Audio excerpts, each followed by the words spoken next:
life, the bright lights, the type the crowd likes. Where you at, ballers? Ladies love me and men, they wanna be me, they pay to come see me. Where you at, ballers? Bucks at Pacers, NBA Shot Clock, April 26, 2024, a Friday matinee special, an official play. Indiana -5, 1 unit. Indiana returns home with the series tied off a very impressive road win in Milwaukee on Tuesday, 125-108. Indiana returns home to an environment they have not seen in 5 years. Their last actual home playoff game, not including a game in the Orlando bubble in 2020, April 19th, 2019 versus Boston. Indiana has not won a home playoff game in Indianapolis since April 27th, 2018, almost 6 years to the day of tonight's game, a game against the LeBron James Cleveland Cavaliers, and a Pacers roster featuring Victor Oladipo, a young Miles Turner, Darren Collison, and Bojan Bogdanovic. Times have changed. Indiana was 0-10 in their previous 10 playoff games straight up before their win on Tuesday night.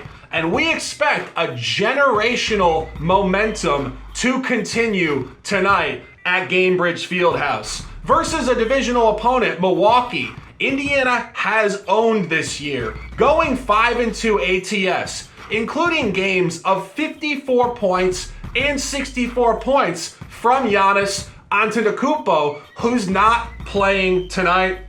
In the aforementioned game on Tuesday, Milwaukee was a home favorite at -1.5, and this line jumps with significance to Indiana at -5.5. Pacers indicating a double-digit win at minimum.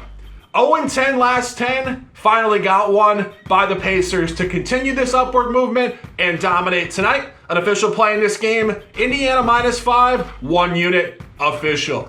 Clippers at Mavs. Junior Browne back in the NBA Shot Clock on this Friday, April 26th, with another free pick, and we're rocking with the Mavs -4.5. I always want to be completely transparent. I have the Mavs to win the series. The Mavs are the better basketball team.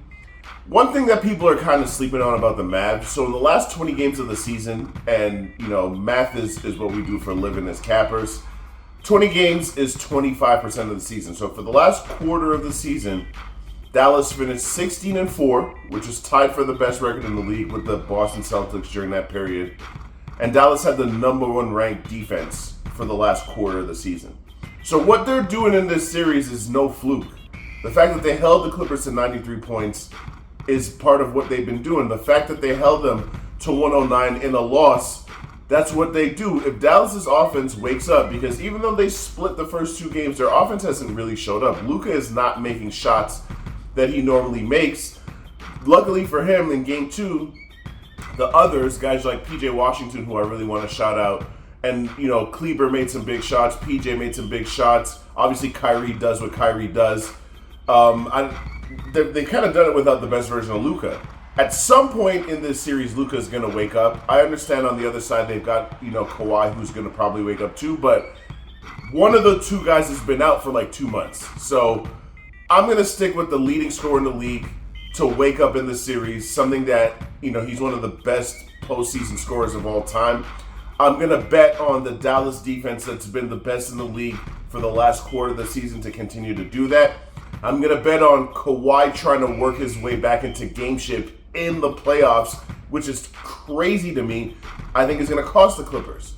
All of these things being said, everything that I look at, every way that I cap this game, every number that I crunch leads me back to the Dallas Mavericks. And I wanted to shout out PJ Washington, because if you watched him in college, he was like a back-to-the-basket, undersized big man. And in the last couple of years, he's transformed his body, he's transformed his game.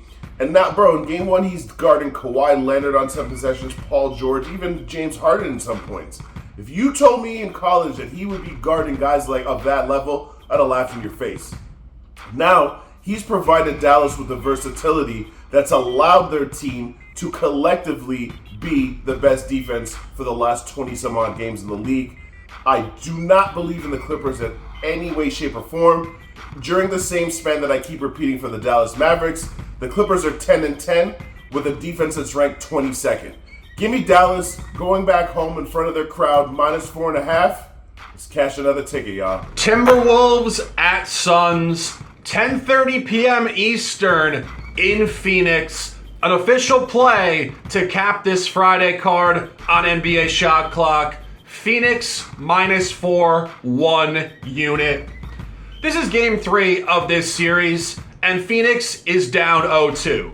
We're not stating the obvious by saying they cannot afford to lay another egg and go down 0-3 to this young Minnesota team. A spot that no team in NBA history has ever come back from.